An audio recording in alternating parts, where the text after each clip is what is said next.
my favorite quotes from Samuel Beckett. Basically, my attitude is both as an entrepreneur and just for life: try, fail, try again, fail again, fail better. Until you succeed. Yeah.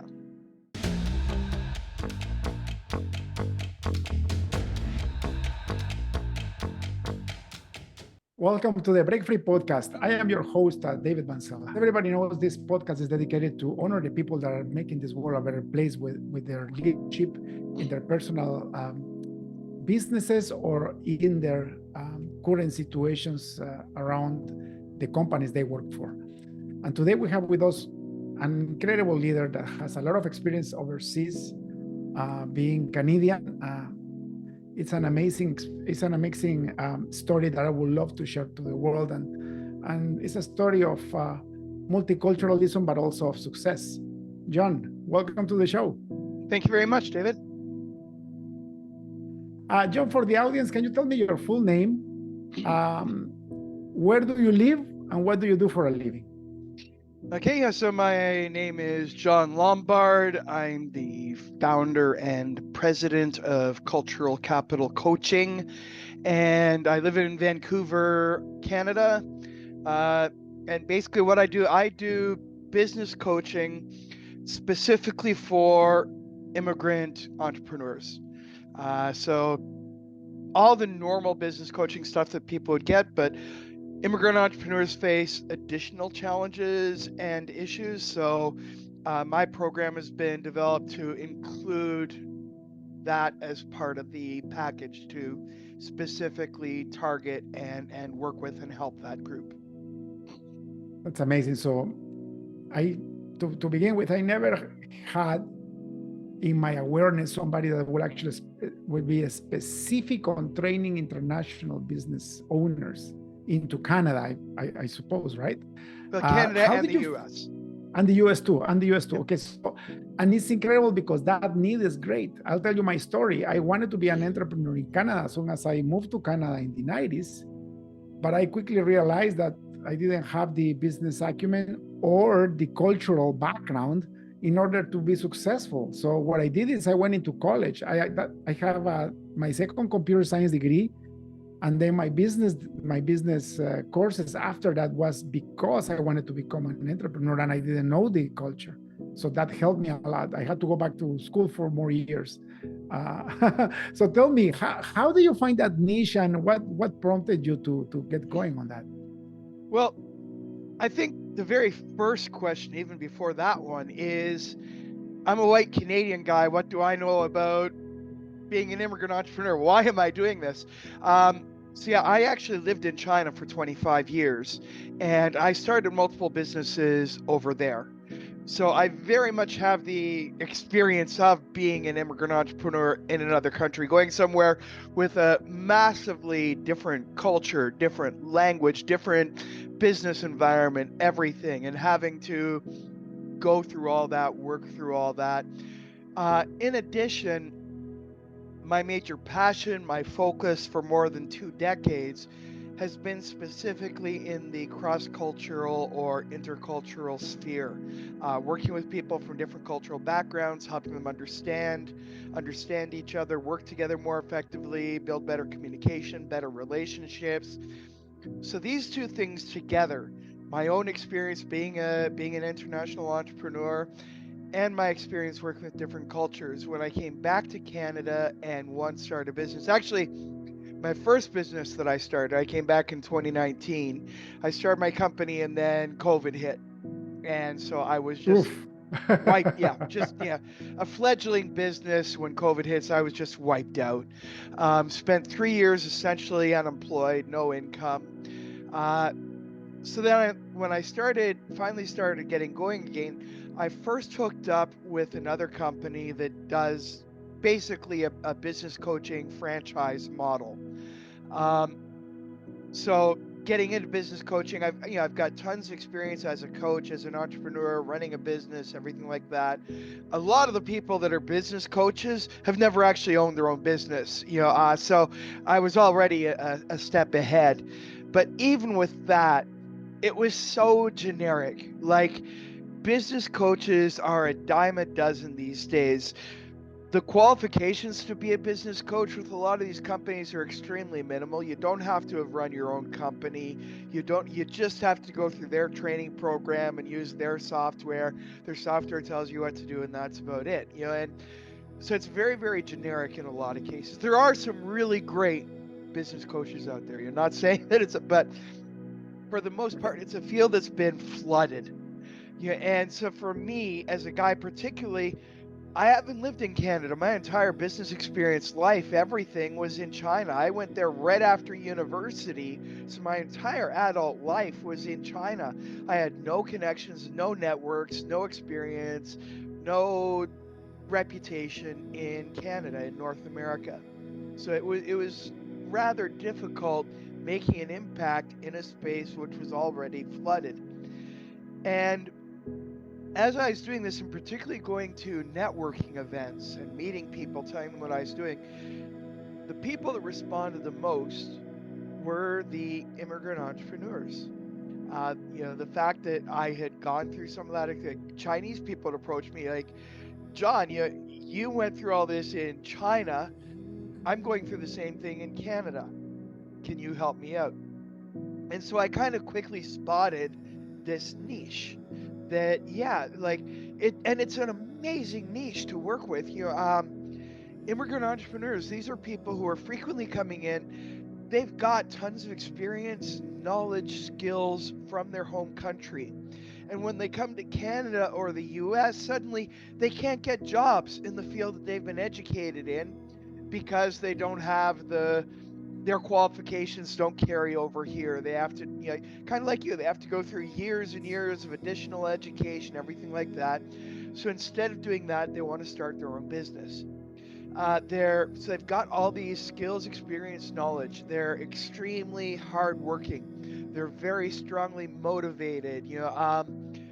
They're a great group to work with. There's great potential there, and given my background, having been an international entrepreneur, having the experience with cross-cultural teaching and knowledge and everything like that, it was just something that I fit into perfectly. So I decided to launch Cultural Capital Coaching and go from there and focus on that market.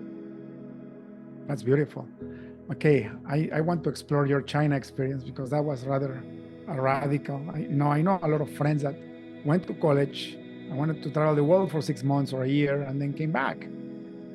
The only person that I knew that was there for an expanded period of time was a buddy of mine. He went into finance and he went to Southeast Asia. He ended up in Taiwan opening up a Canadian pancake shop, and he did very well.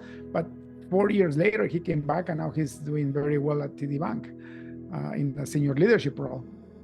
But you were there over 20 years. Okay, so tell me, what did you go to school for, and what prompted you to go to China? Yeah, well, okay, going back a little bit further even. I grew up in southwestern Ontario in a tiny little village of 900 people. My dad was the local town priest, and I hated it. It was just one of these places. Everybody knows everybody else. Everybody looks the same. Everybody acts the same. Everybody thinks the same. If you are different, you stand out. You're bullied. You're ostracized, and that was very much my experience. I was not normal. I asked questions that other people didn't ask. I was into. When I got to high school,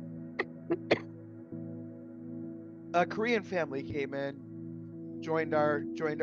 moved into our town, opened up a small variety store, and they were the first Asians to live there, and they were treated absolutely atrociously. The racism was terrible. There were people who flat out refused to shop there because they were Korean, and their son was the same age as me. So he and I met him, and whereas everybody else saw him as like, this weird slanty-eyed Asian, speaks funny, acts funny, the food he eats smells weird, everything like this. for me, it was fascinating. Here is somebody finally who thinks differently, who has different, and I was so fascinated. He and I became friends. I was one of his few friends there. And so from that, I kind of very quickly got like, I want to get out and see the world. I want to get out of this freaking tiny little village. I want to get out in the world. I want to see what else is out there. So when I went to university, I did a combined major in world language and literature and in cross-cultural studies. Oh, So this was kind of so you preparing were me. intentional, right? Oh yeah, Cross-cultural stuff. very. I was gonna leave Canada. There were like before I went to university, it was I'm leaving Canada. I'm Well, traveling. all you had to do is go downtown Toronto or go to Markham, or you could go to Vancouver, and you will see a lot of different people there. Yeah, absolutely. And like most of my friends in university were international students, so I was definitely getting Right, into that. But I wanted to get out of, like, I wanted to immerse myself in another right. culture. And like to this day, I'm still like that. When I go traveling, I don't want to go and sit on a beach, spend a week there. I want to go and spend 2 or 3 weeks minimum living in the same place with a local family in their home, experiencing the day-to-day life. Yeah, learn about the culture. That for me is traveling, not going to spend a few days, take pictures, see the scenic spots, and leave. So anyway, when I finished university, I knew I wanted to travel, and China. We're talking 1993, so it's 4 years after the Tiananmen Square massacre. China is still very closed. There's almost no news coming out. We don't know anything about what's happening in China, not like today. Yeah, foreigners, very, very few foreigners in China. Very difficult to get into China. One of my friends was a Chinese exchange student from China, and his father was a government official in one of the cities in Qingdao. So I talked with him, told him I wanted to go to China, and so he contacted his father, and his father got an invitation for me to go and teach English in university in Qingdao. And everybody else at this time, everybody, if they went to Asia, they would go to Japan, Korea, Thailand, Philippines. Nobody was going to China. And that was why I wanted to go. I don't want to go where everybody else is going. I don't want to be the guy following the crowd. I want to be the guy at the head, leading the crowd, right? So, yeah, I went to China, arrived there, and the original plan was stay 1 or 2 years, then go to another country, another country, another country. But that quickly changed because I kind of arrived there at the ideal time. 93 to 96 is when China really started opening up and changing. 95 to 97 is when all the foreign companies started flooding into China. And so the pace of change was absolutely incredible. And from a cultural viewpoint, like 5 years of change in China would be equal to about a quarter of a century in Canada. That's what Oh, the wow. thing the things that the changes that China went through from here to here would have been about 25 years in Canada. You know, um, That's good. so so I was seeing all this change, and not just technological, cultural change as well, going on at this incredibly rapid pace.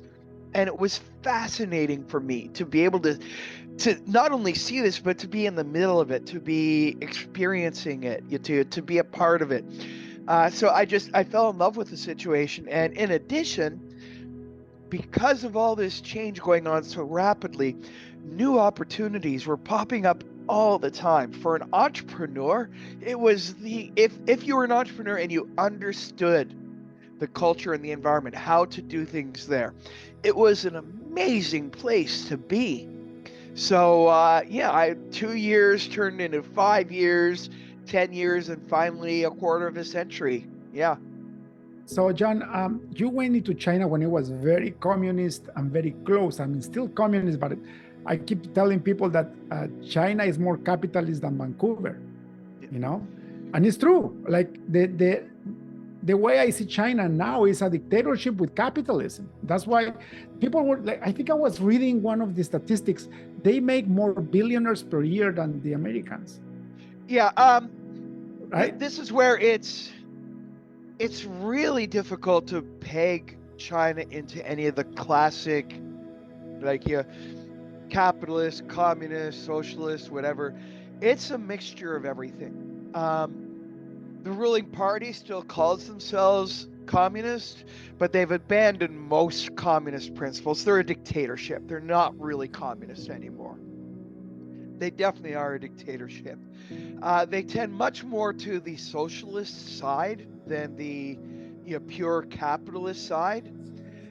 And yet, there's also this aspect to it, particularly for individuals, that it's an almost unrestrained capital. Like, you start a business there, and China has far more billionaires than North America, than any other country in the world. And new billionaires are being created every year. Billionaires are a dime a dozen in the big cities. It's the opportunities are incredible. Now the problem there is that initial growth is virtually unrestricted.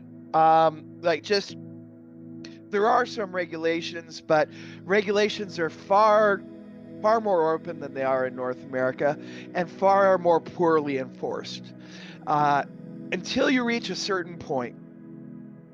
When you reach a certain point where you're making a lot of money, you're getting a lot more power, influence, things like this, then the government steps in. We've seen this very much with what's the Chinese e-commerce platform? Alibaba. Alibaba, yeah. We see this with Alibaba, where the founder, he ended up essentially being arrested and chastised for making comments that the government found objectionable, and not only him but the whole company has been put under much stricter government oversight. So there's kind of it's really a mixture of all these different things. But certainly for me as an entrepreneur, even as a foreigner, I had far more opportunities there and could do far more there than I could ever do in Canada. Like started up 3 different businesses there, and like, keep in mind, I had zero, absolutely, like, I grew up in a religious house. My training was in literature and cross-cultural studies. I had never studied business. I had never done business. I was starting from pretty much zero. First company I started failed completely. I don't count that one when I say I've started 3 companies. That one failed completely, but I learned from that. Started the second one, it did okay. Third one did better, But like, just these incredible opportunities were there that, like, I'll tell anybody, 5 years in China, I did more and experienced more than I would have in a lifetime in Canada. And that was really what hooked me. And coming back to Canada, that's the biggest adjustment for me, that I am used to this very fast-paced, exciting, dynamic environment. And Canada, especially Vancouver, is the dead opposite. It's like everything's very stable. Like, it's very stable, very predictable, but it's just, from my perspective, so slow and plodding, and people are so lacking in ambition. Again, this is why I love working with these immigrant entrepreneurs, is they have a lot more ambition than an awful lot of the Canadian entrepreneurs that I've talked with. It's interesting that you just said that. I was interviewing for a property manager for one of our side businesses, and he had a lot of experience in the food industry, and he said, it has gotten so hard that the only people that are becoming owners for fast food chains in southwestern Ontario is people from overseas, because they are the only ones with the business acumen and with the will to succeed, and the will to put in 20 hours a day if they need to, in order to actually prevail and thrive. And so now you see all these, like, most of these shops, like especially franchises, they are all from India and China, because they are the only ones that are willing to put up the work, right? Yeah. That's incredible. John, so wasn't it scary when you got there so you moved there in 1993, right? Yep. Okay, I moved to Canada in 1991. and I moved to Kitchener-Waterloo, which for people, if they don't know, it's about an hour away from Toronto. And back then, I think it was like 70,000. Now we have like, I think it's 500,000 people now, but it was like a tiny town. I came from Guatemala City, which was a city with 5 million people. Yeah. So, when I went to the airport and I went down right into Waterloo, I didn't step into Toronto. So the airport, was on the countryside. There was one lane up and one lane down at the 401. Now, at some points, we have 7 lanes each way, right? But when I got to the town, my brother showed me downtown. I'm like, did you like it? He said, I'm like, did I like what? Oh, didn't you like downtown? I'm like, was that bank and that little mall downtown? He said, yes. I'm like, I almost cried. But the thing is, I was so used to the hectic environment of a big city that slowly I became used to living in this area. Now I love it. Now I go back to like big cities. I'm like, okay, I can only be there for a few weeks, So it's the opposite to you. Yeah, very much the opposite. Like I said, I grew up in a village with a population of 900 people. The city I moved to, Qingdao.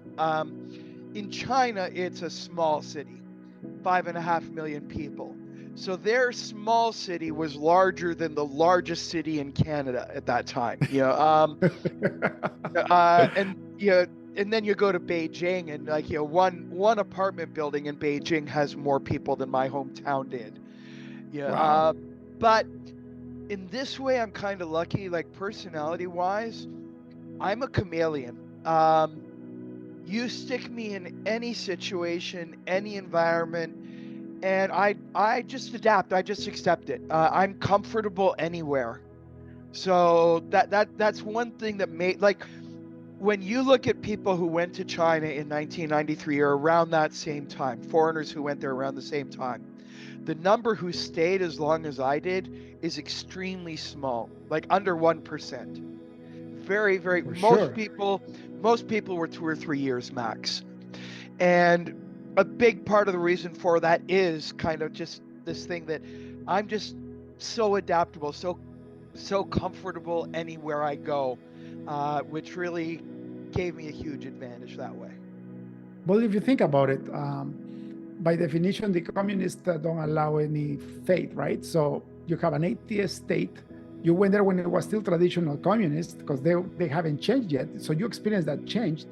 And people are different, weather is different, everything, including the food, everything is different. I bet there wasn't very much Westerners when you got there, especially if you went to a smaller city. How do you manage that? Yeah, no, the city of Qingdao, the first year I went there were 10 Westerners there. There were 10 Westerners, 200 Japanese, and 10,000 Koreans, because it was very close to Korea. But yeah, Westerners, white people, there were 10 of us. We all knew each other. Yeah, no, very much so. It was everywhere I went, people were staring at me. I like, tons of stories, but one example. First time I went to get a haircut, my hair was redder then. I was kind of like a strawberry blonde. So I went to get a haircut, and first of all, I'm the first Westerner this guy's ever given a haircut to. Every person he's ever cut their hair, it's black or gray or white, right? Mm-hmm. So he looks at my hair, and I didn't speak Chinese at the time. I just arrived there, so I had a friend there helping me translate. But through the translator, he's asking me, like, how do you get your hair this color? And we're trying to explain, well, this is the natural color. And at first, he just couldn't believe this was the natural color. And then when we finally convinced him of this, it was like a light bulb went off in his head, and he said, oh, that's because you eat Western food. After you've been here and eaten a lot of Chinese food, then it will be black. Yeah. Yeah. But then, so he cuts my hair, right? And I leave and I go shopping. And about half an hour later, I walk back and I'm going by the shop. And he had actually, like, collected up the hair that he had cut. It was like about this long. I'd had long hair, so I'd gotten a good bit off. He tied it up in little bundles with a red thread and was selling it to people. Wow. And people were buying it. Yeah. As a souvenir, yeah. Yeah, so that this was how unusual, how strange, exotic foreigners were at that time. Absolutely. You didn't suffer from any homesickness or anything? Like, how was your when you were adopting to the country? Yeah, honestly, it was something that bothered my parents terribly. Zero homesickness. I was loving every minute. Even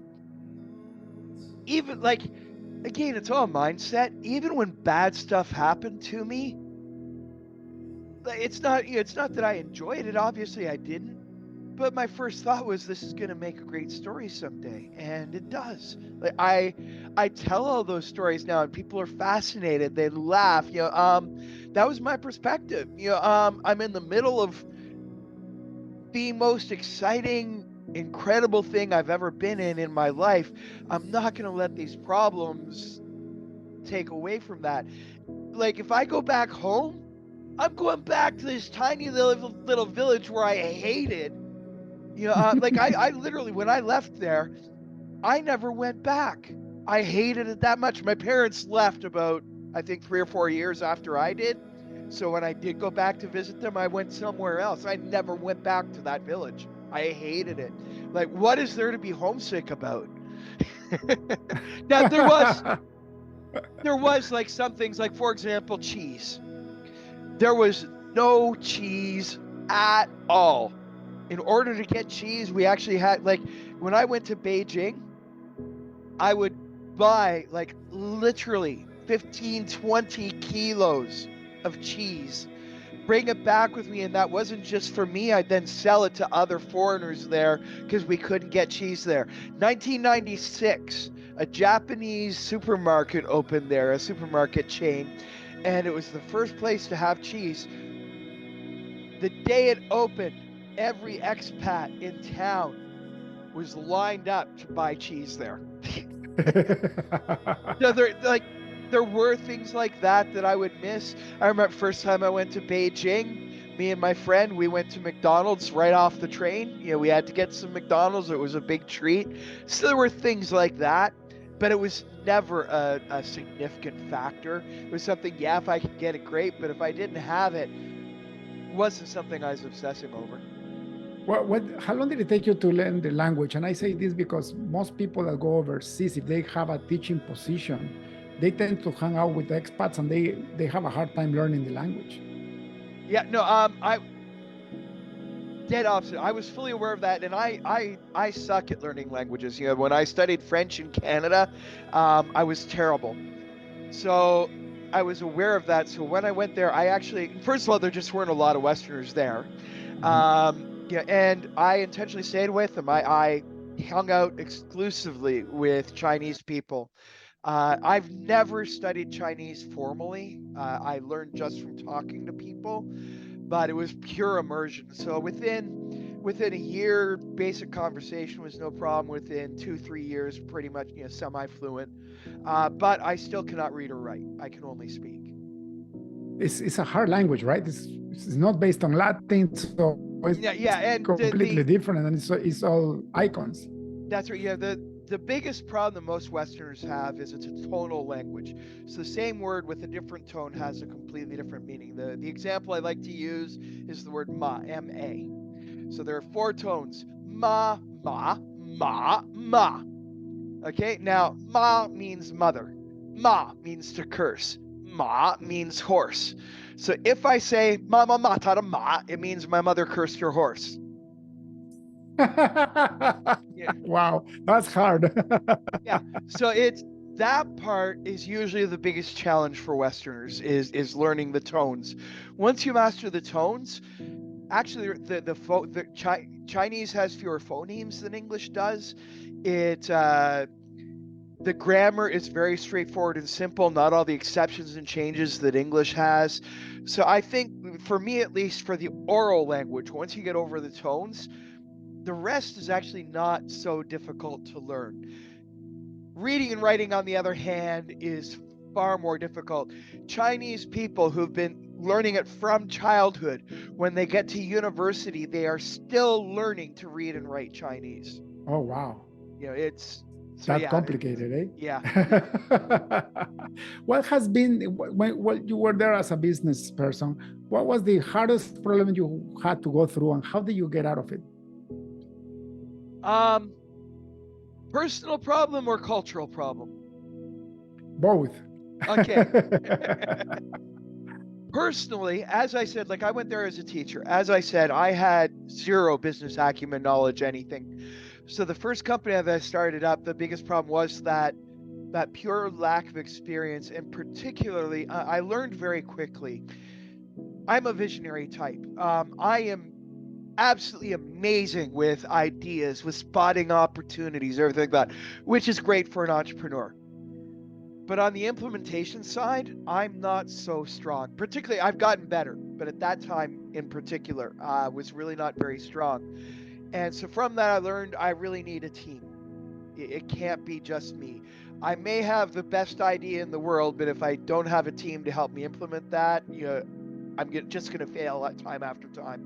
So my second business that I started, I got a partner on board, a Taiwanese woman who is my partner. I built up a team, and it was like really just being brutally honest with myself about where my weaknesses are, Mhm. instead of having either the blindness or the arrogance that I can do everything myself.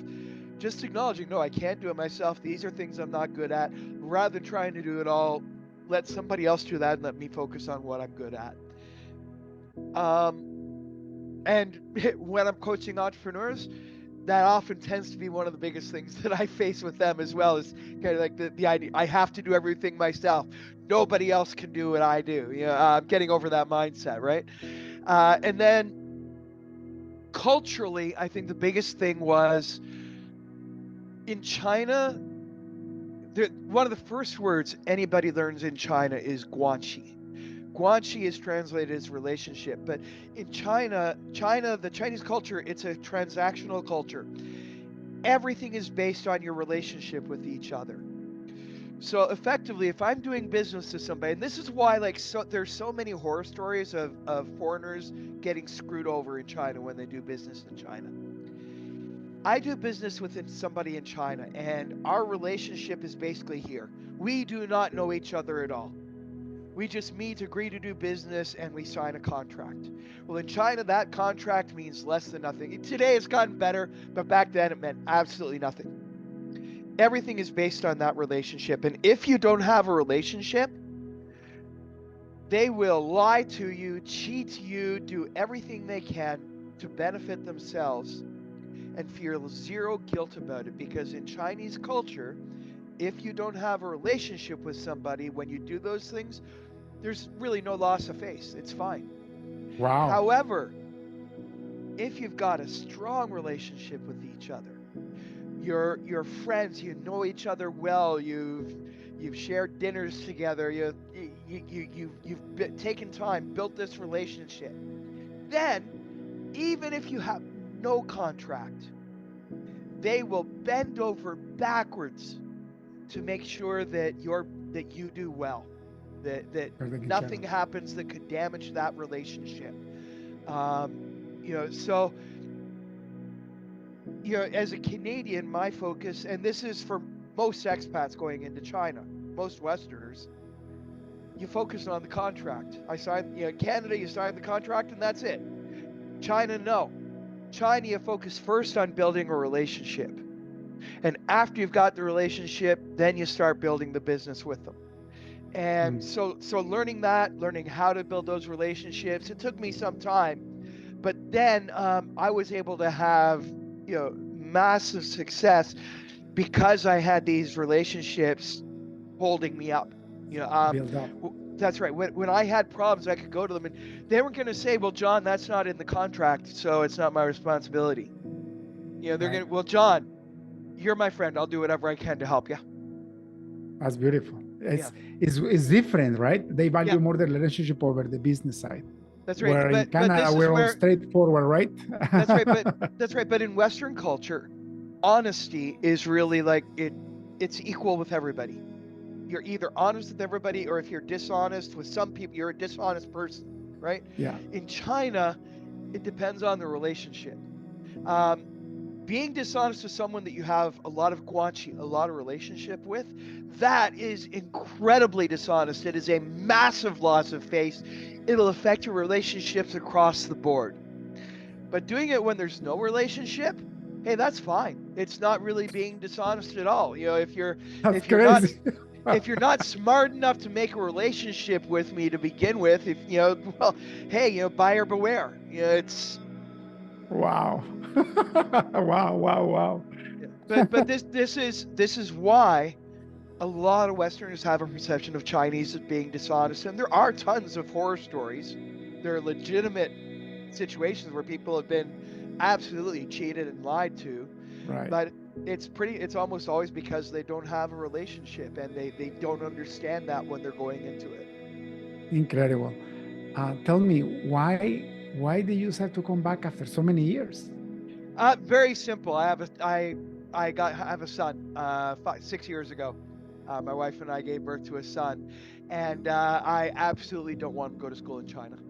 The Chinese education system is very, very repressive. Just I don't like it at all. So I wanted my son to go to school in Canada. So that was if it wasn't for my son, I'd probably still be in China. Wow. What a sacrifice. And that is good for you because then after that, then you can probably go back, right?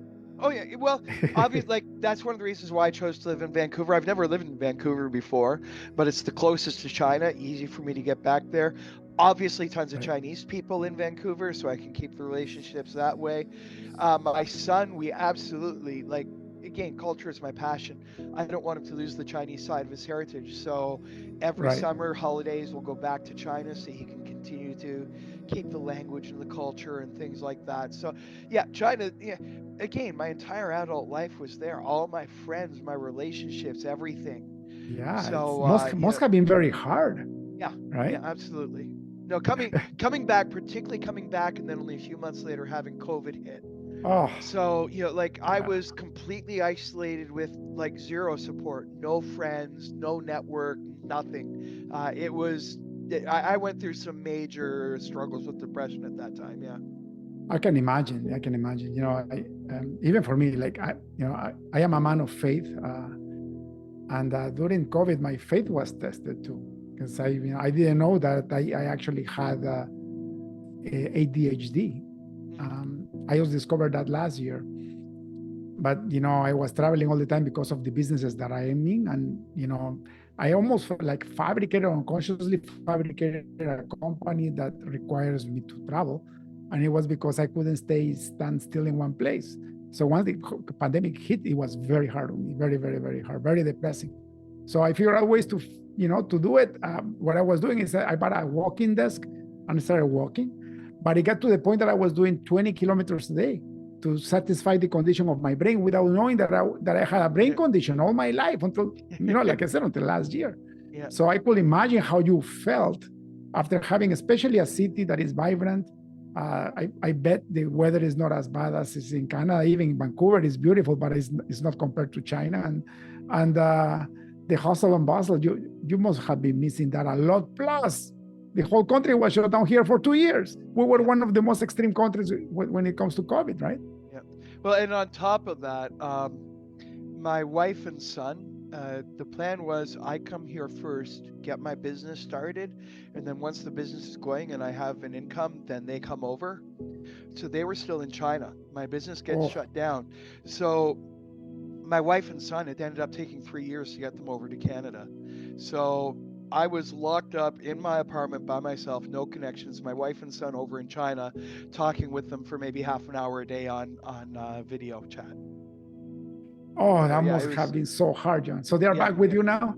yeah. They're over here now. Yeah, yeah. But yeah, that COVID for me was definitely lost my business, zero income, all my savings are eaten up during that period. Locked in my apartment, no friends, nobody to talk to, wife and son over in China. Yeah, definitely going from the excitement, dynamism of China to this situation was, yeah, major struggle. Big shaking for sure. Big shaking for sure. For me, the whole thing, I was, I have been a Christian most of my life, but I wasn't following the faith. When that shaking came, especially after last year, I decided to go back, and now I find a lot of fulfillment back in reading the Bible and praying and meditating in the Word, and it's being life-changing, so that if the next pandemic happens, I'll be prepared. Because they say another one is coming, another bigger one than this one, right? Yeah, I don't think it's if, it's probably when. Yeah. Right. John, for the audience, I'm going to ask you one last question. I can't believe we've been talking for almost an hour, and you have so many stories that, I think I'm going to get you back in another episode. I can literally go for 1 or 2 days nonstop. Yeah. But I would love to respect your time. John, if you had access to a billboard in front of the busiest highway on earth, what would you write on it?